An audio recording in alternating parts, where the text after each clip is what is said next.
Hi.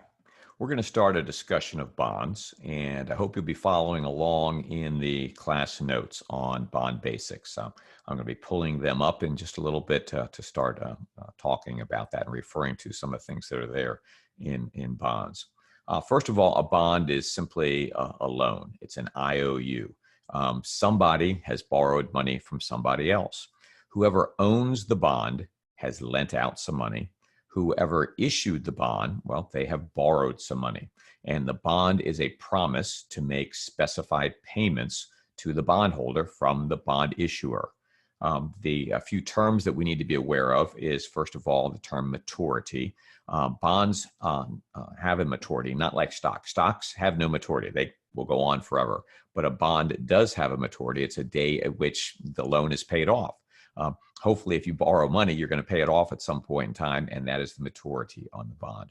The face value is, I think, a way to look at it. It's not entirely correct, but one way of looking at it is that is how much money is borrowed. But actually, it's a large single sum payment that is made at maturity. It is going to be separate from any interest payments. Coupon rate is an annual percentage. It's the interest rate on the money that is borrowed, and it tells you how much the semi-annual coupon payments are going to be. So a coupon rate is going to be an annual number, but the coupon payments are going to be made semi-annually. Let me give you an example with this by pulling up our class notes where I think you'll be able to see this well. Here is a bond right here, okay? Let's see. Let me see if this is going to work for me.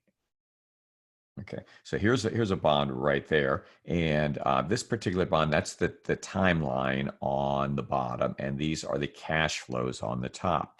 So you can see this is a 10-year treasury note, so the bond matures in 10 years.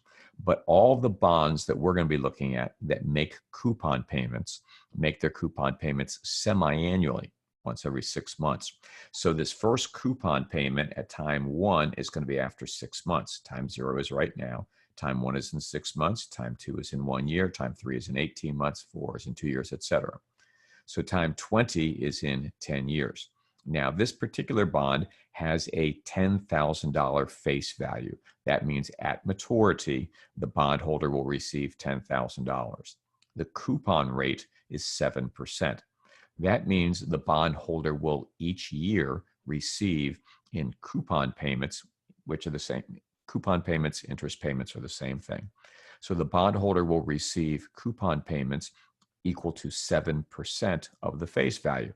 If the face value is $10,000, then the bondholder will receive 7% of that each year, which is $700. But they're receiving the coupon payments semi-annually. So half of $700 is $350. So every 6 months for the next 10 years, the bondholder will be receiving $350. Plus, the bondholder will receive $10,000, the face value, when the bond matures. So when you see this $10,350 here at maturity, the $350 is the last coupon payment. The $10,000 is the face value that they're getting there. Well, who will issue bonds? Well, bonds can be issued by a number of different entities. As you've probably heard, the U.S. government spends more than it brings in taxes every year. So the U.S. government needs to issue bonds to be able to raise the rest of the money. And as we said, a bond is an IOU, it's a loan. So whoever owns a treasury bond is lending money to the U.S. government. You may have heard also the term treasury note and treasury bill. They're all really the same thing. A treasury bill is when you're lending money to the U.S. government and it's going to be paid back in 1 year or less. A treasury bill has 1 year or less to maturity at the time it's issued. Treasury note has more than 1 year, up to 10 years, and a treasury bond has more than 10 years. The longest treasury, really the only treasury bonds that are out there right now are 30-year treasury bonds. So we'll tend to use those terms interchangeably: treasury bill, treasury note, treasury bond. but they do have a difference. Treasury bills in particular are different. We will probably not use that interchangeably, but Treasury notes and Treasury bonds, we probably will. And the reason why on the Treasury bills are so different is they don't have coupon payments, but we'll get into that later. Right now, we're dealing with Treasury notes and Treasury bonds, which do have coupon payments to them. Okay, so what is a bond worth? Well, it's going to be worth the present value of the future cash flows. So you learned in your first finance class how to calculate present value. We're going to be doing that with bonds. So at any point in time, we're going to say the value of a bond, what it is worth, is the present value of the future cash flows, discounted back at the bond's yield. We'll talk a little bit more about what the yield of a bond is, but that's the discount rate for a bond. So let's take a fairly simple example here, and let's suppose that this particular bond, okay, that you are standing here right at time zero, and you buy this bond, and you are entitled to receive all of these $350 payments and the $10,000 face value at maturity. What is the value of the bond? Well, let's go into Excel to calculate that. So we're going to bring up an Excel spreadsheet here.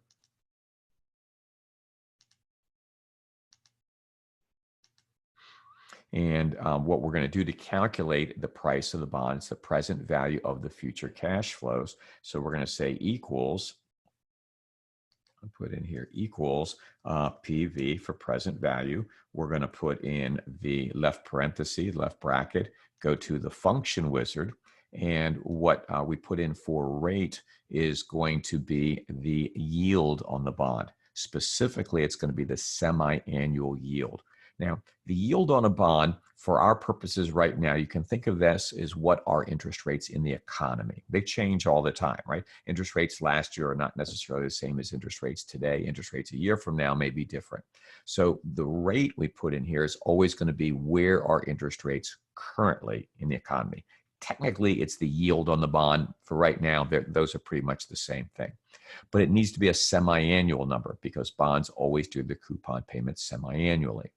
So let's suppose right now interest rates are at 7%, right? And we will generally assume that when bonds are initially issued, their coupon rate is set to be equal to where interest rates are in the economy. That's not strictly true all the time, but it's close enough that it'll work for what we're doing. So we're going to put up here that the rate, the semi-annual rate, is going to be 0.07 divided by 2, okay? 0.0, because 7% is the annual rate, divided by 2, we get the semi-annual rate. The number of periods, NPER is the number of periods. This is the number of compounding periods. This is how many times we're going to be receiving the coupon payments. And with this particular bond, it's going to be for the next 10 years. It's a 10-year treasury note. So we could type 2 times 10. That would be fine. I'm just going to type in 20.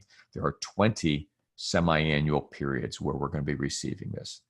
The PMT stands for payment, and this is going to be how much money you're receiving in each of those 20 semi-annual coupon payments. Now, remember we said the coupon rate on this bond was 7%. 7% of the face value, $10,000, is $700. So each year we're going to get $350. I'm sorry, each year we're going to get $700. Each semi-annual period we're going to get $350. So we're going to put $350 there because that's how much we get every semi-annual period. The face value can also stand for future value. That is going to be what you receive when the bond matures, which is going to be $10,000. Now, it's important that the payment, the coupon payment, and the face value are the same sign. They can both be positive or they can both be negative, but you can't make one of them positive and one of them negative. Because if you own the bond, you're receiving both the coupon payment and the face value. So they've got to have the same sign. If you have issued the bond, you've borrowed the money and you've issued the bond, you're going to be paying out the coupon payment and the face value. So no matter which side of the transaction you're on, the coupon payment and the face value are going in the same, our cash flows going in the same directions. They have to be the same sign. Type we leave blank because the first payment, coupon payment, is coming one semi-annual period from now. We click on OK, and we get an answer of $10,000. And of course, I think you know it's a negative, simply meaning that if you are buying the bond, that is a cash outflow to you to pay the $10,000. And then you will be receiving the $350 coupon payments as a cash inflow, as well as the $10,000 face value as a cash inflow. So they were put in as positive numbers, indicating you're going to be receiving that money. And Excel tells you, okay, you're going to be spending $10,000 when you buy the bond. That's cash outflow.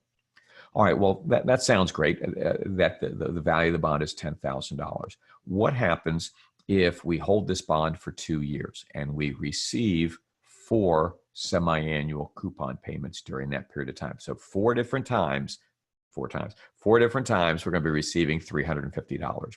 On that timeline you looked at on the notes, it's going to be just past the 4th number where you've just received your 4th semi-annual period, and you want to sell the bond. Okay, so you want to know, how much is it worth? Well, again, it's worth the present value of the future cash flows.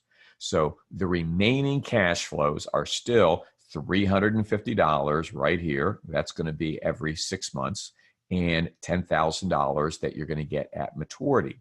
And let's suppose interest rates in the economy are still 7%. So the semi-annual rate, or the semi-annual yield, is still going to be 7% divided by 2. But now you've already received 4 of the payments. So the remaining payments are no longer 20. The remaining payments are 16. So we're going to take away the 20, put in 16, and say, now what is the value of the bond? And it's still $10,000. And so here's a basic principle. Anytime the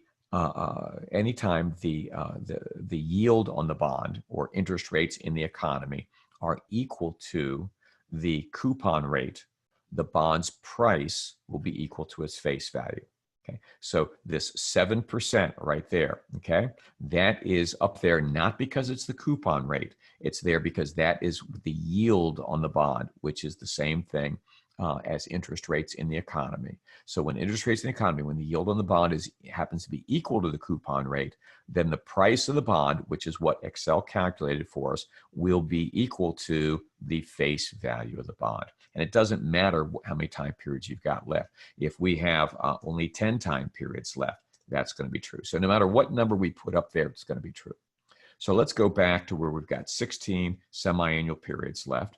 And let's suppose that between time 0 and time 4, interest rates haven't stayed at, have not just stayed at 7%. Suppose that interest rates have gone down during that period of time. Interest rates have gone down to 5%. What we want to do now is we want to change this rate from 7% divided by 2 to 5% divided by 2. So that's where interest rates are in the economy, 5%. We would also say that is the yield on the bond. We have 16 payments left, $350 each on those coupon payments, and then we receive the $10,000. What's going to be the value of the bond? It's going to be $11,305. The price of the bond went up after because interest rates went down. Suppose interest rates had gone up during those 2 years. So again, we've got 16 semi-annual periods left, and interest rates have gone up from 7% to 9%. Enter that in, and you'll see the price of the bond is $8,876. Interest rates have gone up, and the price of the bond has gone down. So here's a very important principle that we'll be coming back to again and again on bonds, that whenever interest rates go up, the price of a bond goes down. Whenever interest rates go down, the price of a bond goes up.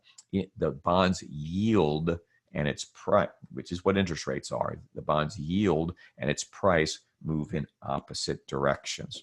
We can see why this is mathematically if we take a look back at our notes here. So let's go back to our class notes.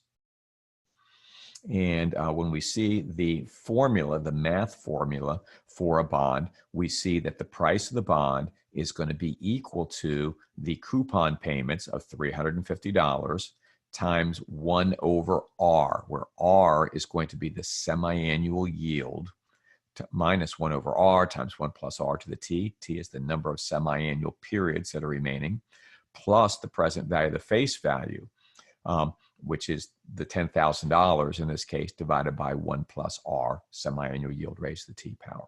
So what you see is if the yield, okay, which is R, goes up, that's in the denominator, so the price has to go down, right? Anything in the denominator goes up, the solution, the answer has got to go down. If the yield goes down, the price has got to go up. So mathematically, that kind of makes sense. Intuitively, why that's the case is because bond issuers are always issuing new bonds. The US government, for example, the Treasury is always issuing new bonds. If interest rates go up, the new bonds are being issued at a higher coupon rate.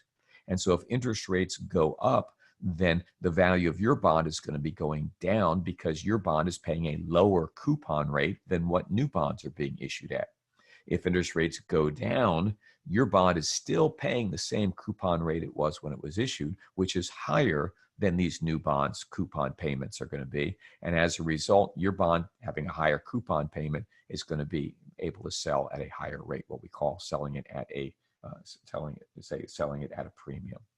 Now, speaking of selling at a premium, when bonds prices are above their face value, then we would say they are selling at a premium. If the bond's price is above its face value, it's selling at a premium. If the bond's price is selling below its face value, we say it's selling at a discount. And when a bond's price happens to be selling exactly at the face value, we say it is selling at par. Normally, just to make matters a little bit simpler for us, because face values can be anything, they can be, as in this example, $10,000, they can be $1,000, they can be $1 million, they can be $500,000, whatever, okay? We typically express a bond's price as a percentage of its face value. So in the example that we gave right here, okay, going back up to the first page, the bond's price was $10,000 and the face value was $10,000. So its price was 100% of its face value. When we talk about the price of a bond where its price is 100% of the face value, I already told you it means it's selling at par, but bond dealers and others will typically say that bond is selling at 100.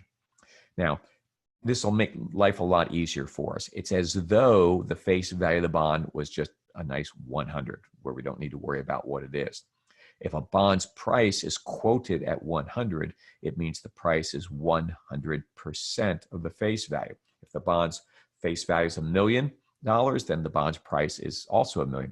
If the bond's face value is $500,000, the bond's price is $500,000 when someone says the bond is priced at 100. It doesn't mean the price of the bond is $100. It means the price of the bond is 100% of its face value. So a bond whose price is 102, it means it is selling for 102% of its face value, which means it's selling at a premium. A bond that is selling at 98, it's selling for 98% of its face value. We would say that bond is selling at a discount. So that's the first basics about calculating the price of a bond and understanding how we quote the prices in Excel. In our next video, we'll start talking about the yield and how to calculate the yield to maturity for a bond.